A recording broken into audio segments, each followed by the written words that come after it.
All right, we got to talk about this. This is something actually that'll make your week. It'll make your month, probably even your year, because it's just so relatable. No, this isn't talking about Ben Shapiro's new eyebrow look that's like garden hedges in your front yard. No, this is not KK Caroline's iRobot speech at the White House. And also, no, this is not Kristi Noem's mattress she had on her airplane. No, this is actually something that is great, which is TikTok MAGA, bro. How many of you guys have ever gone on TikTok and had just like the most unpleasant experience with an individual you've probably ever had? Well, me too. That's TikTok MAGA, bro. Does he ever introduce himself and you ask him? No, of course not.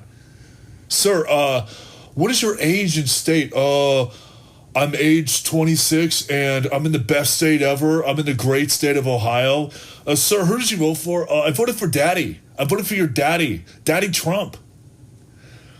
This is the guy that gets on and just trolls from live to live to live. He gets on TikTok because he has no other alternative thing to do in his day. You know the guy is living in his mom's trailer. You know that the microwave is counting down to zero because his Hot Pockets are almost ready, yada, yada, yada, whatever. But here's the thing. This is the type of guy to be your investment banker.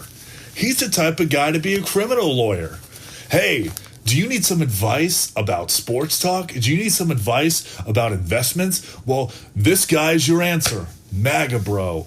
This is the type of guy that gets up at 3 a.m, checks his crypto, figures out that he lost about $2,000, pretends like he wins about $20,000, and comes up and boasts about it on TikTok. Oh, and he also admits to his crimes as well. And, he acts like this is a police station. Sir, I don't want to hear it. I don't want to hear it. I don't want to hear your crimes, sir. This is also the type of guy that when you ask him a question about Trump, he'll immediately deflect to Joe Biden. Sir, how do you think about the Iranian crisis that we're in right now? Well, fuck Joe Biden, that's why. Fuck Joe Biden. Sir, what does Joe Biden have to do with this? Because it's Joe Biden. He has dementia. He's falling upstairs. He's falling off of the bicycles, man. He doesn't know where he's going. He doesn't know where he's at. Okay, sir, so have you seen the Trump speech? Oh, Trump's the greatest. Trump is the absolute greatest.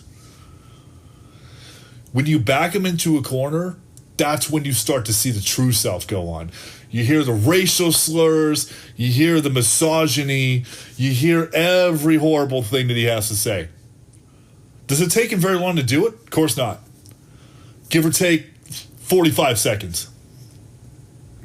And then once you boot him from the panel, he'll just come down chirping in the comments section. Oh, you guys are weak panelists. Why don't you come back up to debate me? I'm a real man. I'm a real crypto bro. Then he'll get bored. Then he'll leave. And then, of course, he'll go to his fantasy football league and try to do some gambling there. And then he'll come back to TikTok, see if you're still on. He'll come back up, maybe on a different panel. And he'll try the same shit over again. This is TikTok MAGA, bro. What is his real life aspirations? We don't know. Is this guy an investment banker? Is he a lawyer? Is he some type of high up figure? Of course not. This is a guy that you knew in high school 20 years ago. This is a guy that started growing bald spots about in his early 20s. Make that gray hair. Gray hair and a bald spot in his early 20s. But yet he lectures other people at the same time. Which is also another thing he does. And also, too, as well, he never has a profile picture of his face. It's always some type of picture about some muscle man. Or it's a picture, it's not even a picture at all. Maybe it's a user prison numbers. But this is the type of guy that will give you so much lies in one sentence that you would believe it better than if he was actually telling the truth. This is TikTok MAGA, bro. And it's crazy to me because every single time these guys come up, they have nothing to offer to the conversation. And then they get booted, and then the whole thing comes on again. It's like a radio station. It's like you wait 10 minutes to come up, and then you finally have to say something stupid. Like, dude, you're a knucklehead. Get off of here. And honestly, and I was saying it's crazier than Ben Shapiro's eyebrows that look like garden hedges. Yes. Which is something we need to talk about, by the way, because, dude, have you heard of a fucking shaver? You got to get those things off, man. That's just crazy.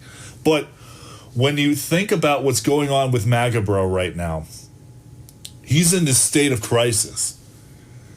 You ask him about the new Iranian thing. He doesn't know. You ask about the Epstein files. He doesn't know. You ask him about the economy. Oh, the economy's doing great. Well, no, it looks like gas prices gone up. Well, fuck Joe Biden, that's why. And one other thing I would like to mention is you cannot have a full conversation with MAGA Bro without talking about the podcasters. Of course you can't, right?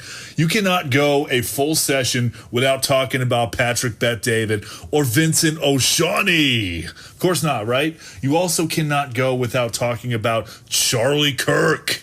Of course, right? Because those are the American saviors. You know, and the funny thing is, these guys are typically between mid-20s to mid-30s. You get some older people in there, but it's all about that bro culture, man. All about that fuck Joe Biden culture. Good God. These guys just absolutely kill me every single day. If I'm telling you something that's worse than Ben Shapiro's eyebrows, you know that's bad. If I'm telling you something worse than Kristi Noem's bed on an airplane, where she gets the woo-ha on every single day, that's bad, dude.